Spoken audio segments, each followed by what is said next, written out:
జగన్ టైంలో అంతకుముందు తెలుగుదేశం అధికారంలో ఉన్నప్పుడు ఇంటెలిజెన్స్ చీఫ్‌గా చేసినటువంటి డీజీ స్థాయి అధికారి ఏబీ వెంకటేశ్వరరావు, జగన్ అధికారంలోకి వచ్చినటువంటి సందర్భంలో ఇబ్బందులు ఎదుర్కొన్నారు. 5 ఏళ్ళు కూడా ఆయన్ని సస్పెన్షన్. పదే పదే అప్పుడున్న డీజీపీలు సస్పెండ్ చేస్తూ వచ్చారు. ఎందుకయ్యా అంటే ఏదో పెగాసస్ సాఫ్ట్‌వేర్ ఇజ్రాయెల్‌కి సంబంధించింది ప్రభుత్వంతో ప్రభుత్వం కలిసి కొనుక్కోవాల్సిందని ఒక ప్రైవేట్ సంస్థకి తన కొడుకుకు సంబంధించిన సంస్థ చేత కొనిపించారు అన్నటువంటిది. దాని ద్వారా ఫోన్ ట్యాపింగ్‌లు చేసి, ఆ ట్యాపింగుల ద్వారా ఎమ్మెల్యేల మాటలు విని, ఆ ఎమ్మెల్యేలను బెదిరించి వాళ్ళని పార్టీ మారేలా చేశారు 23 మంది ఎమ్మెల్యేలని. ఇదంతా ఏబీవీ చేశారన్నటువంటిది ఆనాటి అభియోగం. దాని మీద ఏమన్నా విచారణ చేసి శిక్షించారా అంటే లేదు.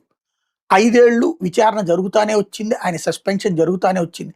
చిట్ట చివరి రోజున హైకోర్టు ఆదేశాల మేరకు ఆయనకి పోస్టింగ్ ఇవ్వడం, ఆ వెంటనే